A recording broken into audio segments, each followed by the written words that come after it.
So yeah, firstly, I'm joined by Alison Middleton at Cascade to talk about International Women in Engineering Day and your career as a female engineer and now a manager. Yeah. So I'll be really keen to ask you about that. So first up, thanks for joining me. Oh, thank you. Can you just give me a quick overview of your sort of career, kind of what brought you into engineering and you sort of like a little snapshot of your career since then? Okay. Well, I'm Alison Middleton. I am the quality manager currently for Cascade UK. They are a large manufacturer supplying to lots of very large companies, very high profile. I first got into the engineering sector by accident. I Okay. had a very long career in the financial services sector, predominantly customer services, dealing with complaints, customer related issues. And when I came out of that, when the financial crash was starting to happen around 2004, 2005, I found myself wanting to change career because I could see the decline in the financial sector. So I wanted to, I wanted another job. Yeah. So I just put my CV out there, and luckily there was a recruitment agent who spotted my CV, but it was going into aerospace, and I knew absolutely nothing about aerospace. Uh, I was okay, right? What am I doing? Is it like an admin role? Is it something really simple? Because a lot of girls and young women tend to go for more admin-based roles and more back office side of things rather than being at the forefront of engineering. They spotted that there's a very close link between customer services and quality, because it's all customer driven. Yeah. And you're looking for, an eye for detail, somebody who has got an eye for detail. And they took the chance on me, and I fell into the aerospace industry. And that was in 2010. Right. So I spent a long time within that industry, and February last year, I actually made the move out of the aerospace industry. COVID, like anything, completely decimated the aerospace industry. They weren't building planes. Yeah. I made the move, and my goodness, I am glad I did. I really feel that I've landed on my feet where I am now. With the company, it's not slowed down during COVID or any of the downturn in the financial sector. It's not had an impact on Cascade. In fact, it's had the opposite. It's had a really positive impact, not just on myself, but on the company and the camaraderie in the company. I feel like I've really landed well. In a good move, fantastic. It has. Just for the benefit of those that don't know, what the Cascade do? What's your product? They manufacture the forks and fork attachments for forklift trucks. So if you see a forklift truck out there on any building site, in any warehouse, 9 times out of 10, it's going to be a Cascade fork or fork product on the front end of that forklift truck.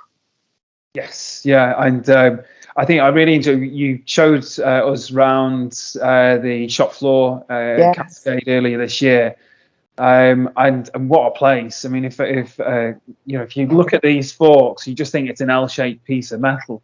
Yeah. But the work and the process that goes into making that and making sure that it's as strong as it needs to be to carry the loads that it does. Yeah, definitely. It's really quite eye-opening as well. So that was one of the more enjoyable, warmest visits I've ever had. It's very warm on the shop floor, yes, Yeah, with all the furnaces and welding and all the different heat treatments that we do. Yeah, absolutely. So it was a good one for winter. That I'm not sure about in the middle of summer. So. In winter, Imagine- it's lovely. yeah. In summer, it's like somebody's opened up the ground and let the volcanoes through. Excellent. So, well, thanks for giving us that a quick overview of how you got into engineering, and probably quite not necessarily what you would call like a textbook route, because you kind of No. made a jump across from a different career as well. So, Mm, I suppose the message here is that it's never too late to sort of make the change over. absolutely. If you've got that transferable, or some transferable skills, which Yeah. is really quite good. So that's great. When you did make that sort of transition into engineering, Mm. were there any sort of other female engineers that acted as kind of mentors or role models to you? Yes, there was one in particular. She was an older engineer. Hmm. She was a quality manager within the area, and she really took me under her wing. She showed me the ropes, everything to do with quality, all the quality management systems, what's expected, and she was somebody I could really lean on for information. Perfect. Good, good. No, I think that always helps, doesn't it? When you feel Yeah. you've got somebody you can identify with who's already walked that path, then Yes. and that really helps as well. And in terms of like your current company or previous companies that you work for, is there anything? Obviously, you talked about an individual there. Is there Mm. anything that the companies have done, as part of their own hiring policies, which has really helped you develop your career as well? Um, the company I'm with now, um, when they were doing the recruitment process for the quality manager role, um,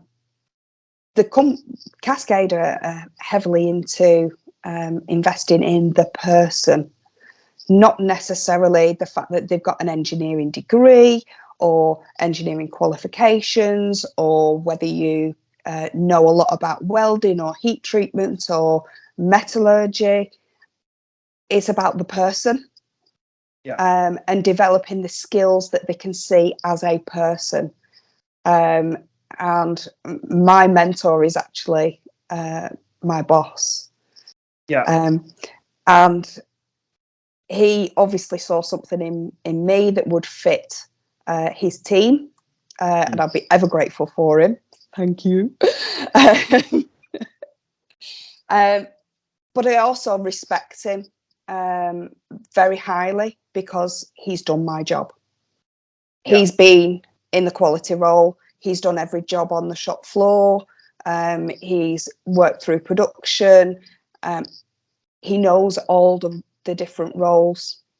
Um, so I can go to him for support as well because yeah, because he's done my job. I yes. can He can relate to the issues and some of the challenges that I find on a day-to-day basis. Yeah, So he's absolutely. really someone I can lean on. Great, great. Do you know, I think having recruited for Jed a couple of times, Jed Yeah. and Catherine, who covers the HR side of things there as well. But I think the thing that dominates almost every role that we recruit for Cascade is about the attitude and the person and Mm, the mindset, which is great absolutely. because it's something that doesn't discriminate. That's kind of universal, really, isn't it? Yes. So I think that's always a good point to sort of take, and then it just means that you can get some great people who might have come into it through a slightly unorthodox route. So Yeah. whereas I know a lot of other businesses will have certain policies in place where They want degrees and engineering, and they want experience. Sometimes it's not always the case, yeah, and especially being in a management role, you don't have to be an expert. You have to be able to manage the people who are doing the job, yeah, and that was one of the pivotal things that I made clear when I was being interviewed. I'm not yeah, an expert in welding. I'm not an expert in heat treatment. I know a tiny little bit of it in comparison to the guys who are actually working on the shop floor, and all the support structure around the management team. Right. So what were your strengths then that helped you secure that role? Because that was, like you say, you might not know the absolute expert in those particular roles, and I suspect this might be quite relevant for anyone who is maybe considering a career switch into engineering, where they're thinking, oh, I don't know about welding or anything like that. You know, what were your sort of strengths that you kind of, I won't say played upon, I'm not sure if that's the right word, but you know, that you focused on to allow you to be effective in that role? I primarily focused on the fact that I like to learn, I like to do. I won't ask anybody to do something that I wouldn't be prepared to do myself. And I know policies and procedures, especially like from a quality assurance side of things. That's one of my biggest strengths. That was a big part of it, I think, Jed's decision, the fact that I know where my limitations are, but I want to learn. I want to know more. And it's showing that enthusiasm when you're actually being interviewed for something that you don't know a lot about. It's showing enthusiasm that you want to be able to immerse yourself in everything that's going on around you. And even 18 months on, I'm still learning. I'm learning a lot about all the different processes and different materials and different ways of doing things. And it is a learning process all the way through. Yeah, absolutely. I think sometimes you mentioned there about understanding the processes. Yes. I think that's certainly one thing that I think no matter what your line of work is, if you focus on just what the process is and trying to learn more, it's always going to help. Yes. So that's definitely a really good point from that side of things. So obviously you've kind of made some really good strides forward in your own career there as well. What do you feel like the attitudes are like in engineering towards female engineering? You know, what kind of barriers, you know, have you faced, you know, from in your own career within engineering? In most of the companies that I've worked for, there have been very, very few female managers or female role models within aerospace or other engineering companies. I have got the feeling that we're seeing more as, oh, well, you're an administrator, you're just a quality controller, you're just this, and not given the opportunity to actually learn and grow and progress your skills and move into a different area within that company. I've had a couple of very good employers recently, Cascade in particular, who want people to learn and they put their faith in you.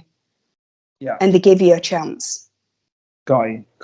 So it sounds like as an organisation, Cascade don't have the same maybe limiting beliefs that maybe other organisations do. No. I think it's quite a good one to look at, really. Yeah. One of the things that I bring up when I'm doing quality inductions with new starters into Cascade is, and I'm very, very proud of this, is the fact that we have a female welder. Yeah. We only have one, but we've got a female welder, and she puts some of the guys to shame. Yeah. And it's her attitude, and she's hardworking and very few issues. And it's magnificent. And I think it's brilliant to celebrate the fact that in an organisation where all of the shop floor workers, we have one female welder, and she absolutely smashes it. Yeah. And I think I'm so proud of that when I give my presentation on quality. The fact that anybody can do it, and she's just shown that you can. Yeah, absolutely. I suppose the message there is that like the attitude and the work ethic, Yeah. you know, are the most important elements, really, aren't they? And that will kind of always shine through in the end. Yeah. Are there any? Obviously, you talked about a few sort of like barriers that you come up against when people have limiting beliefs of their own, which can, you know, sometimes obviously act as a barrier for you. Were there any barriers that you had in your own mind that were sort of like more perceived barriers than actual sort of barriers? You know, things that you kind of thought, "God, I'm going to come up against this as a problem that actually Yeah. probably worse, you know, in your own mind than actually in reality." It's usually like when speaking to customers, Yeah, and you said, because it could just be on an email, and you said that you're the quality manager, yeah, and they expect it to be a man, and yeah, it's not. Especially when I put my name as just A Middleton rather than my proper name. yeah, So they perceive it as being male. And I've had quite a few shocked responses, but in a good way. yeah, And they're actually, you know, quite happy to see a woman do a job in engineering. yeah. Absolutely. No, I was going to say, I think from a recruitment point of view, we generally get like a really warm reception from a lot of our clients Mm, when we do get female applicants. I mean, let's face it, it's a really male-dominated industry still. it is, yeah. And I mean, women in engineering is nothing new. You know, the big No, part of the war effort in the Second World War was reliant upon female engineers. it was, yes. You know, not really moved on much since then, it seems, or it might have even gone backwards. But I think that there's always, we always tend to get a much more positive reaction than negative. But obviously, there's always a few people that, you know, that maybe don't share those views from that point of view. Yes, But yeah, it's interesting to hear about that side of things. No, obviously, you're in a leadership role now as well. So you not I only have you am. got into engineering, then you've worked your way up and gone into leadership. And this is something Yes. I was really keen to ask you about as well. I think a lot of people have left engineering and quality specifically throughout the pandemic. People taking early retirement, or people just deciding that they've had enough of manufacturing engineering and moving Yeah. on. So there is a vacuum in leadership, and we're constantly speaking to people at that sort of senior engineer level that want to become managers and leaders. Yes. How did you make that step up? Because I always think that's, for anyone, that's always a bit of a difficult step to take. What was it that you did, looking back now, that kind of allowed you to take that step up? I actually trained as a clinical hypnotherapist Okay. in between jobs, and part of that was neuro-linguistic programming, and it's the way that you speak to people and the language that you use. You can invoke different responses and different reactions from people, and I found that that's been a real key thing for me when I'm speaking to my staff and the staff on the shop floor. I try and use some of those techniques to make them feel more comfortable, make them feel wanted and valued. And I think that's a very key thing when you're in a leadership role. Yeah. It's not all about wag the finger and tell them off. It's Yeah. about bringing everybody together, and we all work as a team. And there's a difference between leadership, being a leader, and being a manager.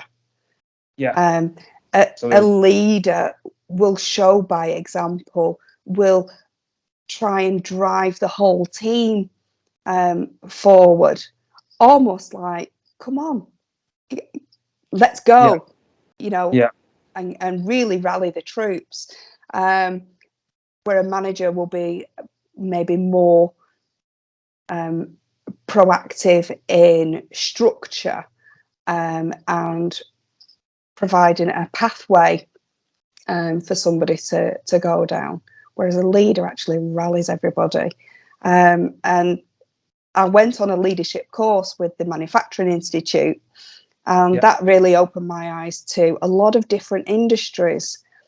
And that was very pivotal in my early stages of being a quality manager.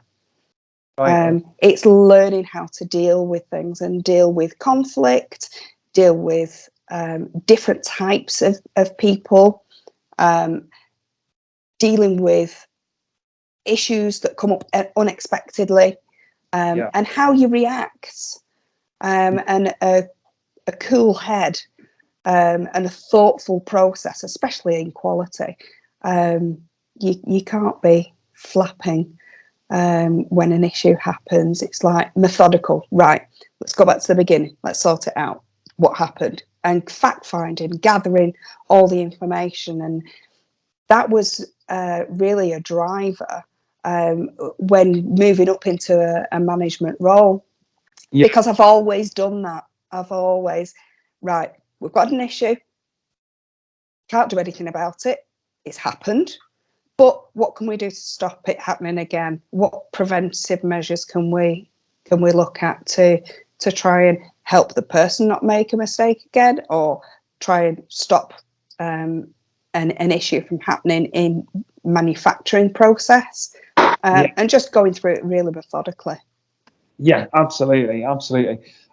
So I suppose what you talked about there is a few things, but I think the NLP bit I really like. We've used NLP at White Label as well, for various different things. You know, either to just increase performance, or to help people deal with difficult times and so on. Yeah. But I think it sounds like you've used it in terms of like communication, which is a fundamental part of leadership, really, isn't it? You know, if you get the communication right, you've got a chance. So I think that's always a really good tip for anyone looking to move into a managerial or leadership role is the communication side. And I suppose the management, it sounds like you see management as an element of leadership. Have I got that right? My role is a manager, and I manage a department, but I also lead my team, and I support the other teams within Cascade as well. Try and help with them wherever I can. I'm not being an expert, but I'm there to lend a helping hand, and to get the best out of people. And I always get a little chuckle from some of the girls in the sales team when I put a positive spin on things. We don't have a problem, we have a challenge. Yeah. Absolutely. I think sometimes, well, you have to, don't you, really? Otherwise, you just, with quality, you're always dealing with problems one way or another, aren't you? So you've got to... It's the nature of the beast. Positive mindset, really. So, no, that's really interesting then. You talk quite a lot about role models as well. How do you feel about being a role model to other people now that obviously you've got up to a good level in your career now as a manager of a team and that sort of thing? How does that... Do you think about it a lot, or no? I don't see myself as a role model. I just try and encourage everybody to be the best that they can be. Don't limit yourself. We're learning all the time, every day of our lives. So why should work be any different? Yeah. Just try and be the best that you can. So yeah, I wouldn't say I'm a role model. If anybody would like to think so, thank you very much. But I don't. Excellent. Okay, no, that's fair enough. What would you say would be like the most fulfilling aspects of your work that you've done within engineering? What have you found most enjoyable? Learning different processes within engineering in general.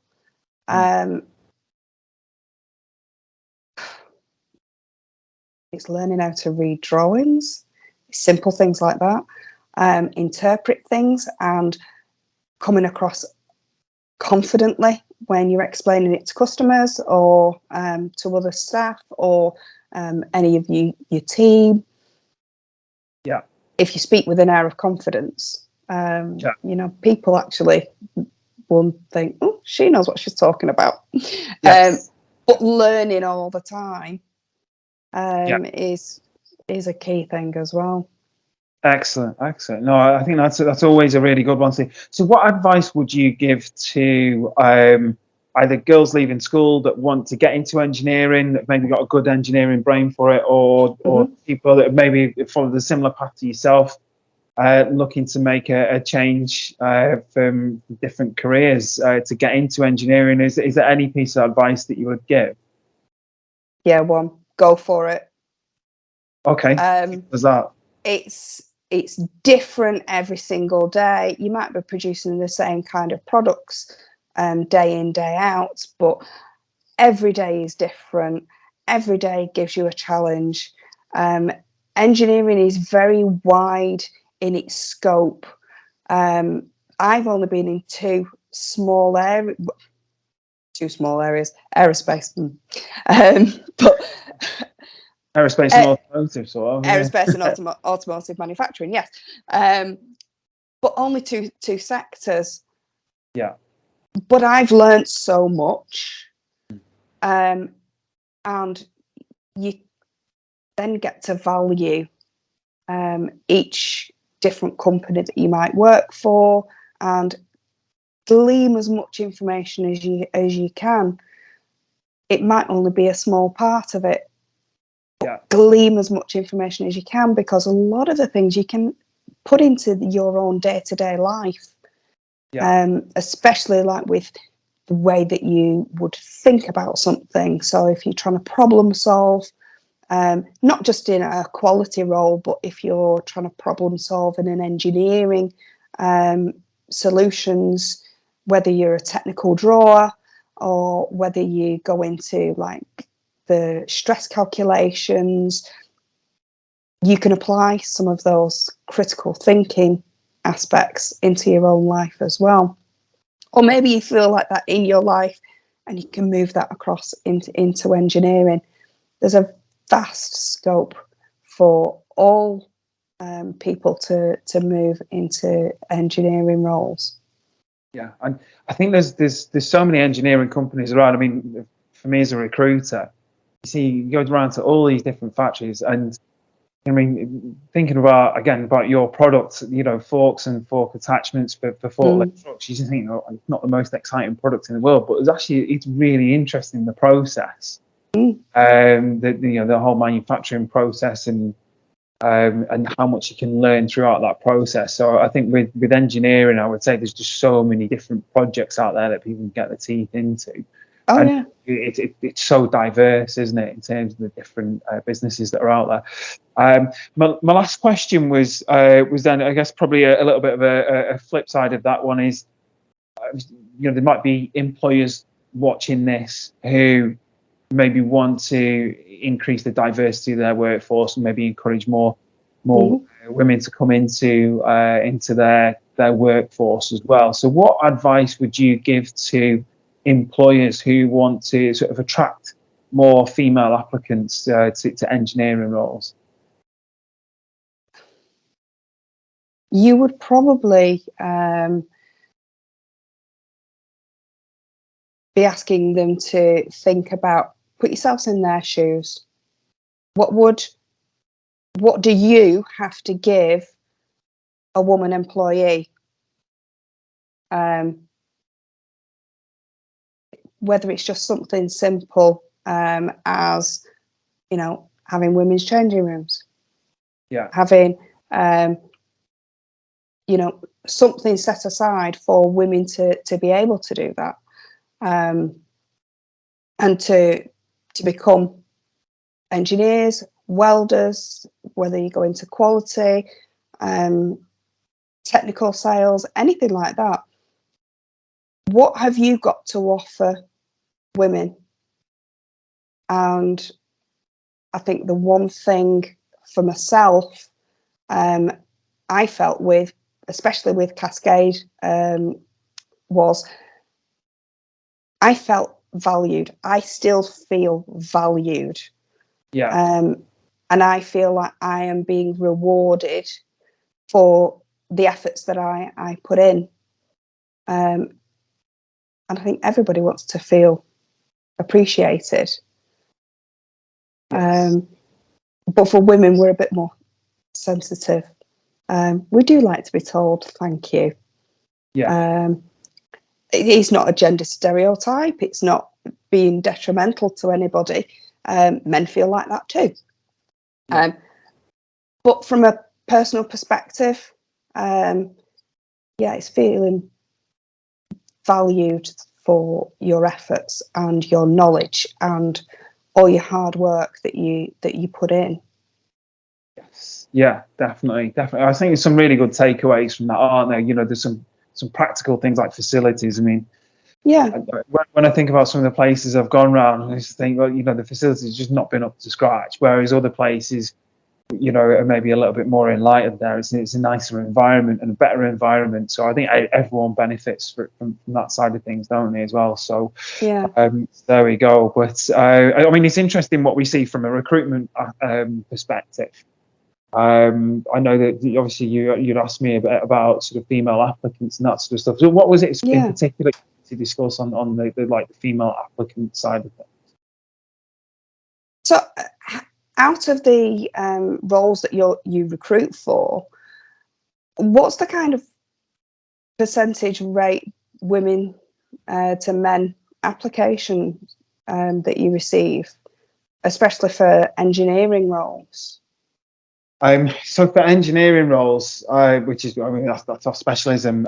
So I just recruit quality engineers, inspectors, quality managers.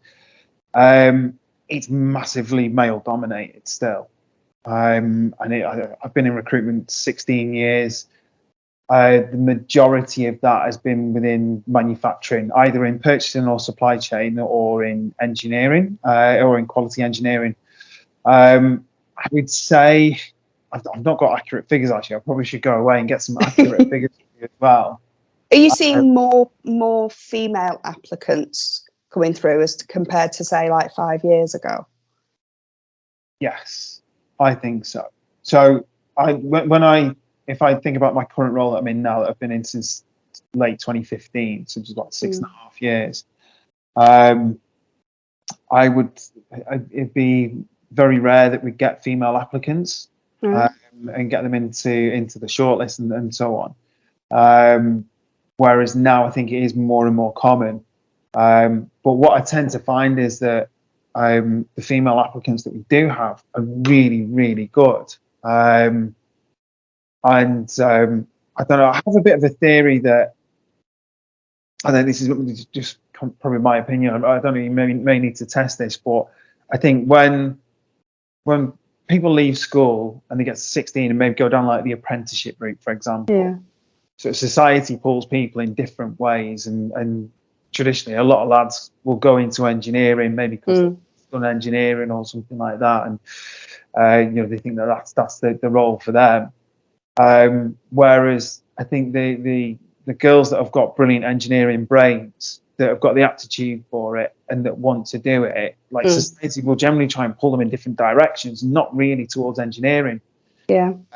So the ones that do get into it, you know, have got probably the thing that you need the most, which is that deep intrinsic motivation to go into it, and they become brilliant engineers. They're much more passionate, they work harder because that's what they care about, and they have to, you know, maybe cross a few more barriers just to get there. So it kind of develops that sort of character, if you like.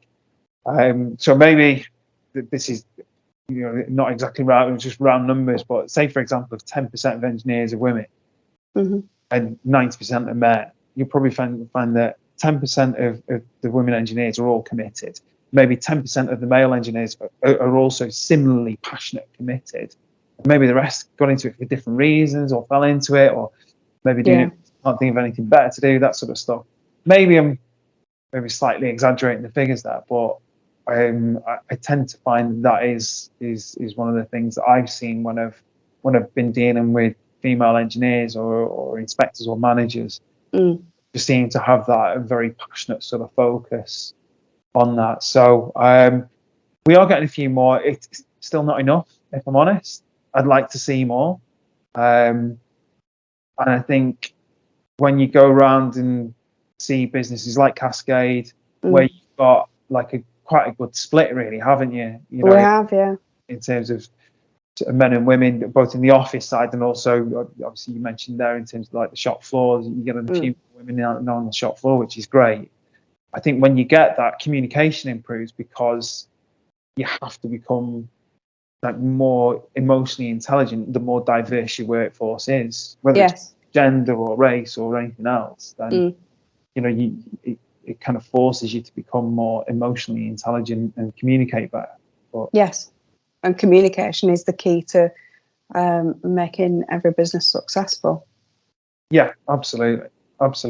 I mean, I suppose in recruitment's, I think, has probably got a bit of a 50-50 split. You know, Louise started our business 10 years ago. You know, is very passionate about female engineers as well. Yes. We've got a nice 50-50 split, and I think that's, you know, our culture's kind of benefited from that. And I think when you look at places like Cascade, you know, Cascade is again has got a decent culture. You know, low staff turnover, things like that. You know, it is always a good sign. So yes. That's what you tend to get as well. But that's what I see from a recruiter's perspective, anyway. So, do you see more of those female applicants actually become successful candidates for you and convert into being full-time employees for the companies you recruit for? Yeah, I would say so. I think our conversion, when we look at like conversion rates, our conversion rates for you know, submitting CVs to getting interviews, and then for those interviews to be successful, it does tend to be, we tend to have a higher success rate with female engineers. So you know, again, I think it probably comes down to the passion that you need to yes, you know, to develop that career. I think when I do speak to again a lot of female engineers, I think maybe there's another distinction as well, is sometimes the ones that develop and climb in the career and the ones that sort of stay at a lower level. I think the ones that do climb in the career have got that positive sort of mindset of I'm not just going to accept what people are telling me my place is, and go through that, which is, it's a lot easier said than done, obviously. In fact, that was one of the drivers to make me want to be a better quality engineer, was when I was told, you're just a quality coordinator, you're just an administrator for the quality department. And I want to go, I'm better than that. I know my stuff. I'm going to prove you wrong. That produces quite an emotional reaction, doesn't it? I mean, it's like, does. It says you're just that. I was like, hang on a minute, who are you to tell me that? You know, it's exactly. I can see how that could, you could turn that into a big driver. And I think really to anyone to listen to this, you know, if you're told that, I suppose, you know, it's, you can either accept it or you can say, no, I'm not going to take that. I'm going to fight against that and turn around and show them, you know, from that point of view. So I'm living proof of it. I was told I was just a quality administrator. I'm just a quality coordinator. I'm not just a quality coordinator, and I'm not just limited to that role. I went down different avenues, worked for some very big companies, very well-known companies in the aerospace sector, and look where I am now. I'm a quality manager for Cascade UK. So if I can do it, and I don't have an engineering degree, I have not been to university. If I can do it, anybody can. Yeah, absolutely. Shows there's loads of different routes, really, doesn't it? Absolutely, yeah. So which is great. So academics is not always the way to go for some people. Absolutely. Having said that, I know there's some, you know, and again, there might be people considering academic routes, maybe leaving Yeah. school at the moment. And I think, you know, what I would say is that there are some brilliant schemes out there as well for, Yes. you know, any girls leaving school at the moment that maybe want to get into apprenticeships. I think apprenticeships are brilliant. It gives you a taste of what life is like. Yeah. Without the full pressure, and you still learn about like mechanical engineering, electrical engineering, metallurgy, anything like that. You know, it's a great foundation, and it gives you a taste of whether you want to pursue that arena or whether you want to take it in a different direction. And I think it's a really good starting point, the apprenticeship scheme. There's been lots of evidence surrounding, you know, good foundation knowledge with apprenticeships can lead to some good managers. Yes. Yeah, absolutely. I suppose, again, being a recruiter, you see people's CVs at various different stages of their career. So when Yeah. I speak to managers, director level sort of people, you can see the path that they took and how they started out. Yeah. And I think one of the things I'd probably just like to add to that is, you know, once you do find that thing that you want to do, is just think long term, have patience to sort of stick things out, and you know, you can get into some really interesting jobs in the future. Oh, definitely. From that point of view. So there we go. But no, Alison, thank you for just taking me through like your experiences as well. I think there's some really good things to share there. Hopefully, as I say, it'll act as a bit of an inspiration for anyone who's looking to sort of develop themselves into an engineer in the future as well. But yeah, thanks again for your time. Really appreciate it. Thank you, Chris.